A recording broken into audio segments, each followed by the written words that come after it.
Be, mga ka-perks! Ang lamig-lamig! Ito yung senaryo pagkatapos ng blizzard, ng snow storm.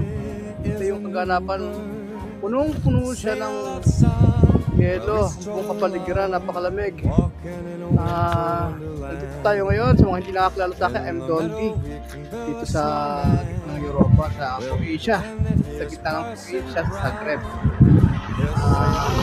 Sabi na katulad nyo. Gusto ko lang sa inyo ibahagi kung ano ang buhay ng isang OFW dito sa gitnang Europa, lalo na pagka winter or summer, kahit anong kaganapan. Salamat sa mga subscriber natin dyan sa ating page, Viral Video of OFW Diaries, at Facebook page. Sana subscribe nyo pa at i-like para gumawa pa tayo ng content na ganito. Salamat!